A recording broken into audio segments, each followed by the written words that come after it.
이번 주 들어서 갑자기 바람이 선선해지고 여름이 나간 것 같이 느껴져요. 예, 그래서 어제는 이런저런 생각하면서 그래도 참 감사하다. 어쨌든지 간에 무엇이 됐든지 간에 우리는 참 감사한 인생을 살고 있구나, 이런 생각이 들었습니다. 왜냐하면 우리는 우리 인생의 끝을 알고 있기 때문입니다. 사람은 끝이 좋아야 한다고 하잖아요. 근데 우리 끝이 좋습니다. 그럴 수밖에 없는 것이 다 이겨놓은 전쟁을 우리가 살기 때문입니다. 내가 싸워야 되는데 결과를 알 수 없는 그런 전쟁인데 주 예수 그리스도께서 그 많은 힘든 것을 당신이 해주시고 결론을 내주셨어요. 끝을 좋게 승리로 보셨습니다. 그걸 장담해 주는 게 성경이고, 우리는 그 약속과 그 증언에 의해서 마음 편히 기뻐하며 감사하며 예수님이 싸워서 다 이겨놓은 전쟁, 하나님의 손 안에 있는 그 전쟁의 인생을 우리는 그저 감사하며 기뻐하며 용기를 내서 힘을 내서 즐겁게 걸어가면 되는 것입니다. 제가 대학 다닐 때 30년도 더 전인데 농촌에 봉사활동을 갔어요. 강원도 제천인데 한밤중에 그 시골 분들이랑 같이 깜깜한 길을 걸어가는데 처음에는 어디를 향해 가는지 모르고 그냥 그분들을 따라갔어요. 그러니까 아무리 가도 멀고 두렵게 멀게만 느껴지고 그랬습니다. 그런데 며칠 후에 똑같은 길을 걸어갔습니다. 그런데 그때는 가봤던 길이니까 어디 가는지를 아니까 두려움이 없어지고 멀게 느껴지지가 않는 거예요. 야, 사람이 자기가 어디를 향해 가고 있는지를 알아야 되는 것이구나, 그걸 느꼈습니다. 제대로 가고 있다는 확신이 또 자기 삶 속에 들면 중간에 좀 어려움이 설령 있다 하더라도 훨씬 웃으며 감사하며 기뻐하며 우리가 힘을 내서 갈 수가 있는 것입니다. 그래서 저는 오늘 여러분에게 어떤 믿음의 실험을 우리 같이 한번 해보자고 제안을 하고 싶습니다. 어떤 실험이냐면요, 살면서 우리 찾아오는 어떤 어려움이나 장애물들이 있지 않습니까? 그걸 어려운 거야, 장애물이네, 그렇게 보고 그냥 놔두지 말고 모두 다 그것을 축복이라고 생각하고 입술로 거기에 대해서 축복이라고 인을 쳐보자 하는 것입니다. 그래서 연말에 연말까지 얼마 세보니까 남지 않았더라고요. 지금 8월 중순이니까 8월 이제 하순으로 넘어갑니다. 9, 10, 11, 12, 예, 5달? 5달 조금 넘었습니다. 6달이 채 안 남은 거죠. 예, 그 5달 정도 지나면 연말에 어떻게 달라졌나? 지금 내가 보는 나의 눈에는 지금 어려움이다, 난관이다, 이렇게 생각되는데, 그러나 그것을 그렇게 보지 말고 축복이다, 변한다, 승리한다, 좋은 일로 바뀐다, 그렇게 내가 이름표를 다르게 붙여주고 계속 입술로 인쳐준다면, 인쳐준다는 게 뭐예요? 도장인자, 도장을 꽉 찍어준다는 거예요.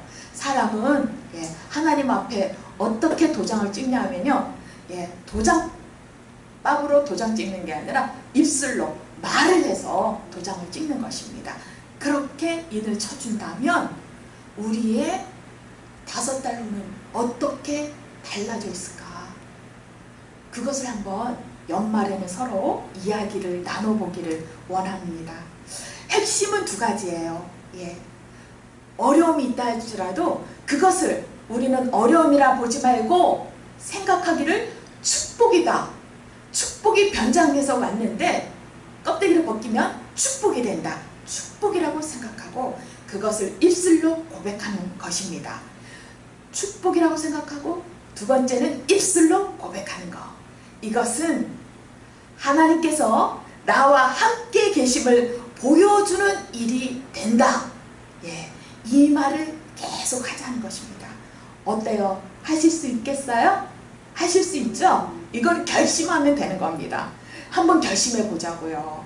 이게 나쁜 결심이면 시키지 않는데 좋은 결심입니다. 그리고 기대가 되는 결심입니다. 나중에 어떻게 될까 궁금해지죠. 한번 해보십시다. 저도 정말 부지런히 머리로는 알고 있어요. 우리가 설교에 그렇게 들으니까. 그런데 풍월로 인생이 바뀌지 않습니다. 저도 듣는 풍월로 지나지 않고 이거를 적용해서 입술로 부지런히 시인해서 바꿔보겠습니다. 그리고 연말에 설교할 때 저도 저의 고백과 저의 이야기를 여러분께 해드리겠습니다. 우리는요, 왜 이렇게까지 해야 되느냐? 자기 인생, 자기 문제가 이렇게 어렵게 느껴지고 눌리면은요, 그걸 너무 크게 생각합니다. 자기 문제에 대해서 아주 심하게, 과도하게 묶입니다. 그도 그럴 것이 내 인생이고 내 문제잖아요. 누가 나 대신 살아주지 않잖아요. 내가 책임지고 내가 헤쳐나가야 되는데. 그런데 우리에게는 함께 해주는 분이 있고 대신 살아주겠다고 하는 분도 계십니다. 그분이 예수님이시잖아요. 예수님의 비전과 예수님의 약속으로 예수님과 함께 살아보는 것, 그게 바로 아까 우리가 하는 그런 믿음의 제안입니다. 그 예수님은 어떤 분이냐면 인생의 질고를 아시는 분이라고 했어요. 또 우리의 연약한 체질을 아는 분이시기에 우리가 우리의 어려움을 당하고 그걸 주님께 고백할 때 외면하지 않으십니다. 우리에게 오는 어려움은 예수를 믿는 사람에게, 그러니까 그것이 다 어려움으로 남게 하지 않으시고 주님은 그것을 들으시고 다 축복으로 바꿔주실 수 있습니다. 그리고 그거는 바꿔져야 합니다. 오늘 본문은 아주 짧죠. 여호수아 그 사람에 대한 이야기입니다. 여호수아는 모세 후임자죠. 우리가 다 알다시피 모세는 나이가 들어도 시력이 흐리지 않았다고 했어요. 기운이 떨어지지 않았다고 했어요. 이스라엘 백성들 눈에는 기적이 사나이였어요. 그러니까 모세는 나이가 많지만 죽지 않고 계속 살 것 같아. 아마도 그렇게 생각하면서 계속 살아나갔는지도 몰라요. 그런데 어느 날 하나님께서 모세를 데려가시고 갑자기 그 밑에 일을 보던 그 여호수아를 불러서 백성을 이끌고 가나안으로 들어가라고 명령하십니다. 그런데 여호수아 입장에서는 아무리 잘해봤자 만년이인자고 욕듣기 딱 좋은 자리고, 사실 욕듣는 게 문제가 아니죠. 모세가 너무 뛰어났어요. 그런데 여호수아가 생각하길 자기는 모세처럼 하나님을 대면해보지도 않았고 영성이 뛰어난 것도 아니고 하나님과 친하지도 않습니다. 그리고 어떻게 리더십을 인정받아야 될지 그것도 모릅니다. 그런데 백성을 보니까 백성들은 고집세고 얼마나 말을 안 듣습니까? 보니까 밑에서 지켜봤을 때 자기의 높은 상관 모세가 자기 목숨을 내놓고 기도해서 어려운 고비마다 넘기고 그렇게 해서 살려놨던 그런 백성들입니다. 얼마나 고민이 많고 두렵고 떨었으면 여호수아 1장 시작하면서 하나님께서 두려워 말라, 강하고 담대하라 그렇게 하셨겠어요. 그런데 여호수아가 그 말씀이 4장에 들어오면 한순간에 아까 우리가 읽은 것처럼 백성의 인정을 받아버리고 모세와 동급의 지도자가 되어버립니다. 본문을 보니까 그래요. 하나님께서 여호수아를 크게 하셨다. 백성들이 모세를 두려워했던 것처럼 평생에 여호수아를 두려워했다고 나옵니다. 하나님께서 높여주셨대요. 하나님께서 여호수아를 크게 하셨대요. 하나님께서 왜 갑자기 여호수아를 높여주셨을까요? 하나님께서 여호수아 네가 높아져야겠어. 네가 높아져야 백성들이 말을 잘 듣고 하나가 되어 똘똘 뭉치지. 내가 이제 높여줄게. 그렇게 하셨을까요? 아닙니다. 무슨 일이 있었습니다. 그 일은 바로 요단강을 거였습니다. 우리가 잘 알죠. 뭘 잘 아냐? 이스라엘 백성이 홍해를 건넜다는 걸 압니다. 그래서 그것 때문에 이스라엘 백성이 이제 요단강을 건넜다는 그 이야기를 들으면 그거 좀 우습게 봅니다. 시시하게 봐요. 어떻게 해요? 아이, 홍해도 건넜는데, 바다도 건넜는데, 별로 이게 좁은 강, 그거 하나를 못 건너겠어? 예, 아무렇지도 않게 생각합니다. 그러나, 예, 홍해와 요단강을 건넌 거는요, 살펴보면 좀 다릅니다.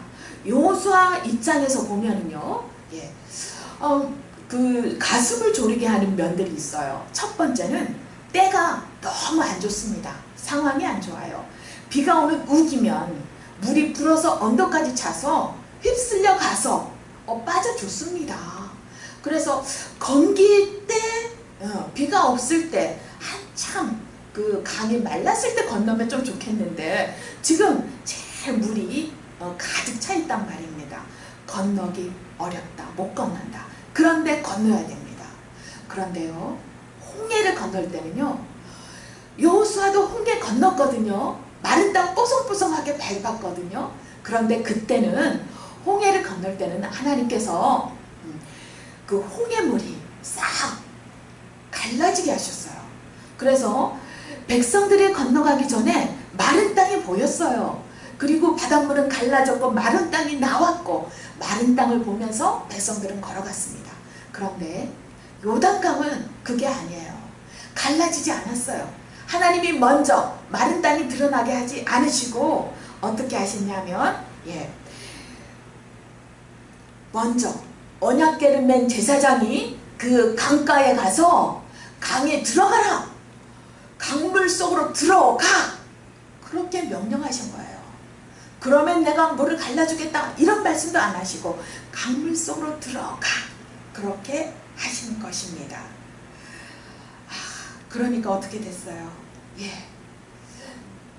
순종했습니다. 백성들은. 제사장이 가서 강물에 물을 딱 들어놨는데, 강이라는 건 높은 데서 낮은 데로 흘러가게 돼 있는 거잖아요. 바다는 이렇게 평평한데 다 같이 모여 있는 거지만, 그래서 제사장이 요단강에 발을 딱 들여놓으니까 하나님께서 그 믿음을 보시고 어떻게 하셨냐면, 그때야 밑에 있는 물은, 발을 딱 들어놨는데 그 제사장 발 밑에 있는 물들은 그냥 밑으로 빠져서 흘러나가게 하셨어요. 그런데 그 위에서 오는 물들은 딱 그치게 하시고, 물이 계속 흘러오잖아요. 그 물들은 한쪽에 쭉 물벽이 되게 하셨어요. 그러니까 백성들은 걸어가면서야 땅을 밟는 겁니다. 조금씩 땅을 밟는 겁니다. 그리고 무엇을 보느냐? 한쪽으로 물이 큰 물벽이 돼서 물이 점점 강물이 쌓이는 걸 봐요. 그러니까 신기하기도 하겠지만, 지나가면서 그 물벽이 탁 터지고 쏟아지면 어떡해요? 물에 휩쓸려서 죽는 거죠. 가는 거죠. 그런데 그 쌓여가는 물벽을 보면서 걸어가는 겁니다. 그러면 하나님께서 뭐라고 하시느냐? 너희들이 순종하라. 내 말대로 행하면 너희들이 가야 할 길이 보이리라. 하나님 말씀대로 정말로 들어가서 가겠다고 해서 들어가니까, 그때야 그들이 지나갈 길들이 열려지기 시작한 겁니다. 그러니까 이건 또다시 홍해하고는 또 다른 차원으로 그 믿음이 시험되는 그런 건너간이었습니다. 그런데 이렇게 백성들이 그 물벽을 보면서 걸어갈 때 어떤 생각을 했겠어요? 야, 모세를 쓰신 하나님이 여호수아도 쓰시는구나. 하나님이 여호수아에게 또 우리에게 함께 하시는구나. 그렇게 인정을 하고 그의 리더십을 받아들이고 하나님 앞에 온전히 다시 한번 순종하게 될 때, 이 여호수아가 만났던 가장 큰 어려움, 처음에 당황할 수밖에 없던 어려움, 요단강을 건너라, 갈라지지 않은 요단강을 건너라 하는 그 어려운 난관이 겪고 나니까, 순종하고 승리하고 나니까 그 요단강 문제를 오히려 만났기 때문에 여호수아의 마음속에 있던 가장 큰 어려움, 내가 이 백성을 어떻게 인도해 나갈까 하는 이 마음의 짐이 해결이 되었습니다. 결국은 요단강이라는 어려운 그 시험을 만난 것 때문에 여호수아에게는 그것이 변해서 축복이 되었습니다. 그렇습니다. 하나님을 아는 백성에게는 시련이 시련으로 끝나지 않고 축복이 됩니다. 예수님을 믿고 예수님을 의지하고 살게 되면 우리에게 시련이 온다고 해도 그것은 다 여호수아가 요단강을 건넜던 그 변화된 그 축복처럼 우리에게 그러한 놀라운 경험이 되고 맙니다.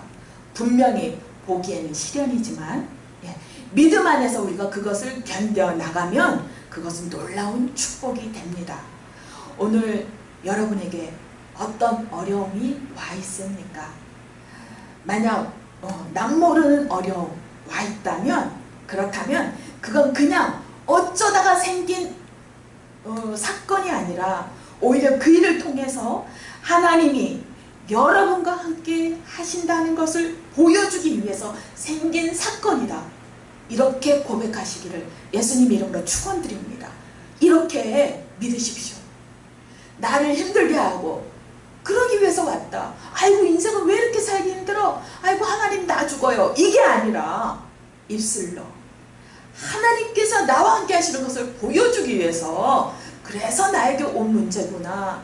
하나님께 믿음으로 내가 하나님께 붙들고 내가 하나님께 이것도 변하여 축복이 되고 승리로 변할 줄 믿습니다.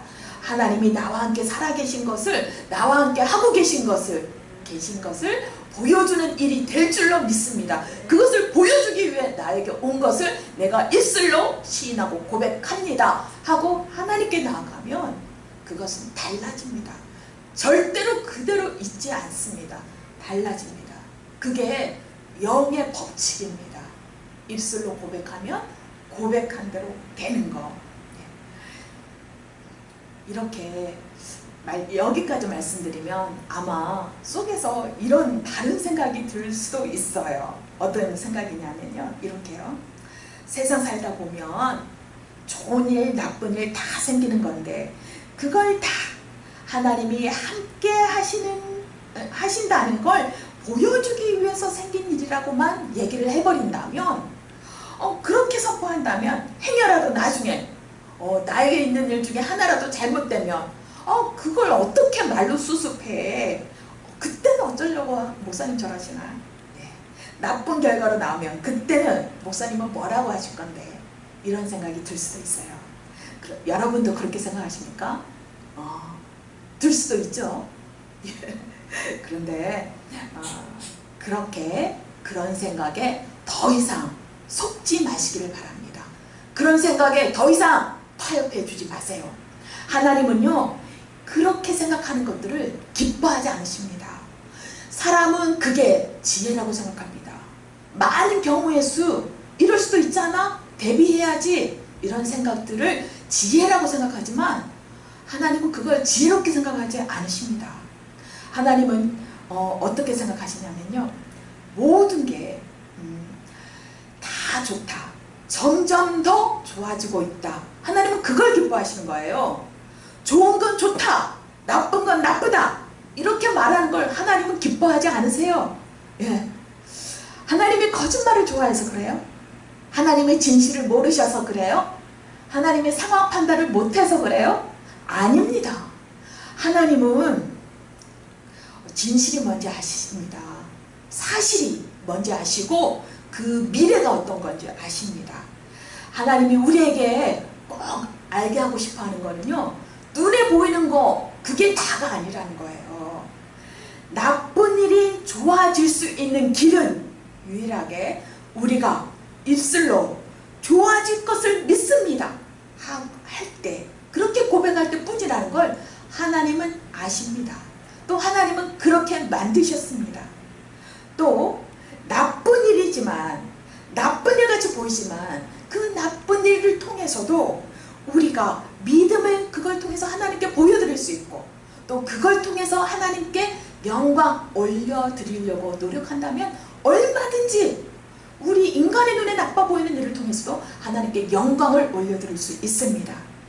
그렇다면 이 나빠 보이는 일은 더 이상 나에게 나쁜 일이 아닙니다. 그래서 믿는 자에게는 모든 것이 합력하여 선을 이룬다. 하나님은 우리가 고백할 때, 믿음의 고백을 할 때 절대로 나쁜 게 더 이상 나쁜 상태로 흘러가게 그렇게 놔두지 않으시거든요. 민수기 13장을 보면 이스라엘 백성들이 이제 광야를 막 돌아다니다가 가나안 땅을 정탐합니다. 12명씩이나 보내요. 그런데 의견이 엇갈립니다. 그 12명이 돌아와서 2명과 10명이 다릅니다. 그런데 이 12명 전부 엘리트예요. 각 지파에 지도자를 보냈어요. 그 10명은 부정적으로 보고하죠. 민수기 13장 31절 보니까 우리는 능히 올라가서 그 백성을 치지 못하리라. 그들은 우리보다 강하니라. 이렇게 말했어요. 여러분, 이 10명이 거짓말을 했을까요? 아니면 이 10명이 잘못 봤을까요? 상황 판단을 잘못했어요? 아닙니다. 이 10명도 나름 똑똑했고요. 나름 뽑혀서 갔는데 근데 그들은 그렇게 본 거예요. 그리고 돌아와서 자기가 본 대로 소신 있게 말했습니다. 그런데 그걸 보고 그걸 듣고 하나님은 그들에게 진노하셨다는 겁니다. 왜? 그들이 거짓말해서 진노한 것도 아니고 그들이 상황 판단을 어리석게 해서 진노한 것도 아니고 뭐 때문에 하나님께서 분노하시느냐. 예. 그들은 눈으로만 봤어요. 믿음으로 보지 않았어요. 그들은 믿음으로 응답하지 않았고 하나님을 보지 않았습니다. 모든 것을 볼 때 믿음의 백성들은 하나님을 함께 계산해서 봐야 되는데 하나님이 주신 약속, 하나님이 주신 비전 그것을 싹 빼버리고 눈에 보이는 것만 붙들었습니다. 믿음이 없는 것, 눈에 보이는 대로만 보고 그걸 믿는 것, 이것이 하나님 앞에는 하나님의 분노를 일으키게 하는 죄가 되는 것입니다. 이게 하나님을 멸시하고 하나님을 믿지 못하는 죄가 된다는 거예요. 민수기 14장 11절에 보니까 하나님께서는 이 사건에 대해서 이런 부정적인 거 있는 그대로 얘기했는데 똑똑한 사람들이 와서 거기에 대해서 하나님께서 뭐라고 하시냐면 이렇게 말씀하세요. 하나님은 어느 때까지 나를 멸시하겠느냐. 내가 많은 이적을 행하였으나 어느 때까지 나를 믿지 않겠느냐. 이렇게 하셨습니다. 나를 믿지 않았다. 나를 멸시했다.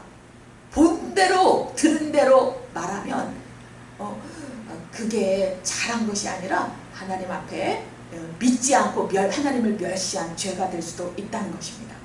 그럼 도대체 나는 하나님 앞에 어떻게 보고를 해드려야 되는가? 예, 먼저 하나님이 나와 함께 하신다는 것을 믿어야 합니다. 그리고 나에게 닥친 문제, 나의 상황, 이 모든 것들을 다스려 주시는 분은 하나님이시고 나쁜 것도 좋게 바꾸어 주실 것을 믿고 바라봐야 합니다. 우리 삶에 대해 오늘 우리도 하나님 앞에 각각 보고를 하고 있습니다. 우리가 하늘로 쭈르륵 올라가서 보고하는 건 아니지만 하나님은 날마다 우리의 보고를 어떻게 보면 듣고 계시다고 할 수 있어요. 왜? 우리가 입술로 하는 작은 말, 신음에도 귀 기울이신 하나님인데 우리의 말에 주님은 귀를 기울이고 계십니다. 여러분은 어떻게 보고하고 계십니까? 아이고 하나님 큰일 났어요. 완전 나쁜 일이 일어났어요. 이렇게 말씀하십니까? 네. 하나님은 우리에게 염려하지 말라고 했습니다. 나빠 보이는 일일지라도 모든 것이 합력하여 선을 이룬다. 믿고 기다리라. 끝까지 낙심치 말라. 인내하라. 그렇게 말씀하셨습니다. 또 내 인생의 주인은 내가 아닙니다. 하나님이십니다.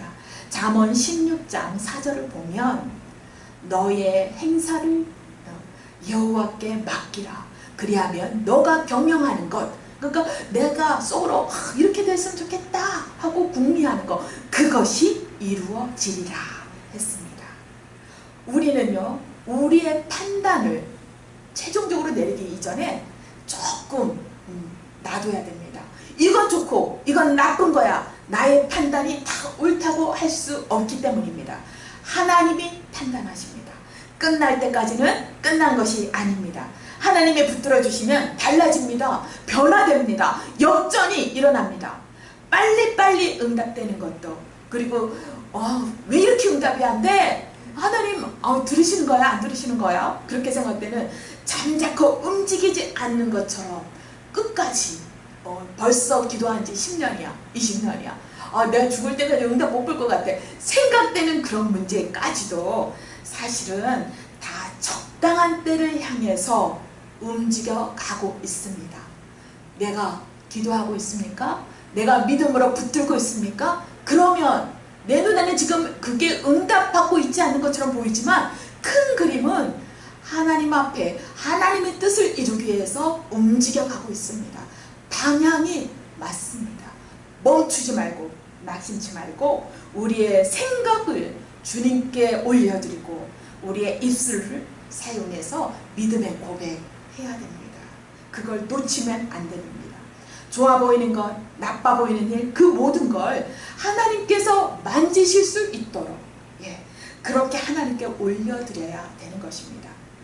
내가 올려드리지 않으면 하나님 만지시 못하실까요? 만질 수 있죠. 그런데 하나님은 거의 되도록이면 안 만지십니다. 왜? 우리의 기도를 받으시고 하나님은 너희들의 기도를 받고 내가 일하겠다.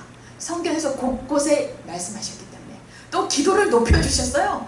얼마나 높여주셨냐면 너희가 믿고 구하면 받은 줄로 믿고 구하면 구한 대로 이루리라.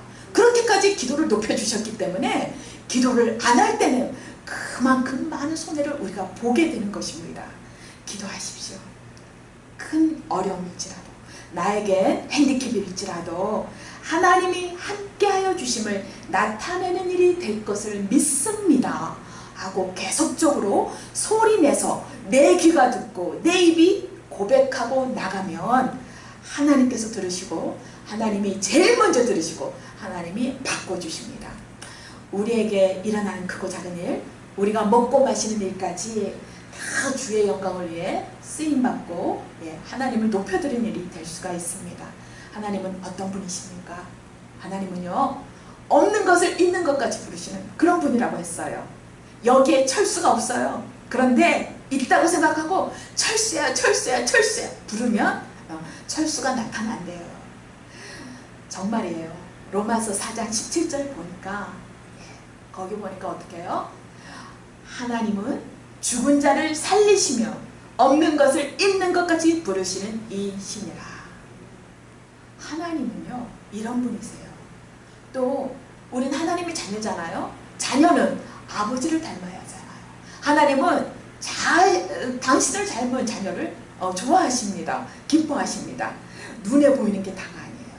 하나님께서 우리에게 말씀하시니까 너희들은 눈으로만 보지 말고 믿음으로 보라. 믿음의 눈으로 보고 믿음의 입술로 도단 찍어라. 너희들도 나처럼 살리는 말을 하고 없어 보이지만 있는 것처럼 있다고 생각하고 불러라. 그러면 내가 그대로 행해 주리라. 민수기 14장 28절 보면 하나님께서 약속하셨습니다. 내가 맹세하노라. 너희 말이 내게 들린 대로 내가 너희에게 행하리니. 나에 대해서, 나의 인생, 나의 어려움에 대해서 나를 통해서 하나님 귀에 내 문제가 어떻게 보고가 되고 있습니까? 생각해 보십시오. 찬찬히 생각해 보시고 고칠 게 있으면 하나씩 뜯어 고치십시오. 입술로 인을 치십시오. 우리에게 물론 나쁜 일도 일어납니다. 그냥 놔두면 점점 나빠집니다. 그런데 이게 마귀의 뜻입니다. 마귀의 뜻은 나쁜 일이 일어나도 크리스찬이, 하나님을 아는 백성이 그걸 보면서 그냥 놔두고 수수 방관하다 점점 더 나쁜 길로 그 문제가 커져서 우리를 속이고 도둑질하고 생명까지 빼앗는 그런 일을 당하게 한 거예요. 그게 마귀의 뜻이에요. 우리의 일들을 마귀의 뜻대로 그냥 두면 되겠습니까? 안 되죠. 하나님은 대적하라고 했습니다. 우는 사자같이 덤비는 그 마귀에게 너희들은 대적하라. 숨지 말라. 도망가지 말라. 대적하는 겁니다. 그런데 어떻게 대적할까요? 몽둥이 들고 대적하는 게 아니라, 우리들의 싸움은 혈과 육이 아니라 영을 상대하는 거죠. 예수님은 마귀를 멸하러 오신 분입니다. 예수님께서 어떻게 멸하셨나? 예수님의 이름으로 멸하셨습니다. 그리고 그 예수님의 이름을 쓸 수 있는 그 권세를 우리에게 주셨습니다. 하나님의 뜻은 마귀의 뜻대로 우리의 일들을 그대로 놔두는 게 아닙니다. 바꾸는 겁니다. 하나님께서 강권적으로 개입하셔서 우리를 도와주시고 역전을 일으켜 주시는 겁니다.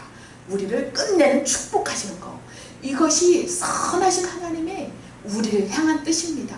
그러니까 어떻게 보면 이 상황에서 나에게 일어나는 일은 아주 나빠 보이지만, 그렇지만 하나님은 선하신 분이기 때문에, 하나님이 나를 향한 뜻은 축복이고 승리이기 때문에, 지금 나에게 허락되는 건 비록 잠깐 동안 나빠 보일 수 있어도 지금 나에게 최선의 것을 해주신 겁니다. 지금 나에게 내가 받을 수 있는 제일 좋은 것, 하나님의 은혜와 지혜 안에서 제일 선한 것, 좋은 것을 나에게 허락하신 겁니다. 이걸 믿어야 됩니다.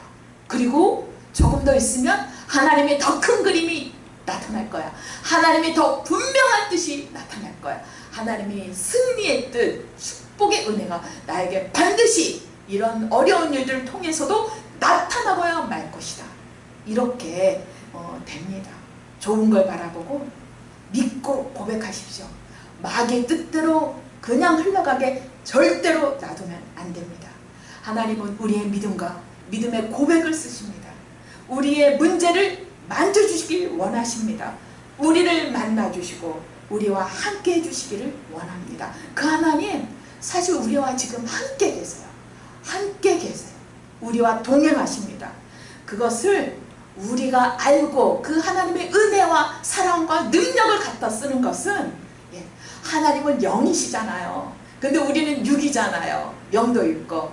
하나님은 영이시기 때문에 우리가 영의 차원으로 하나님을 만나야 하나님의 힘을 갖다 쓰는데, 그 영의 차원으로 들어갈 수 있는 길은 사람에게는 딱 하나래요. 믿음. 믿음과 상상력만이 사람에게 있는 것 중에서 영의 차원, 4차원의 영성에서 활동하고 영향 주는 겁니다.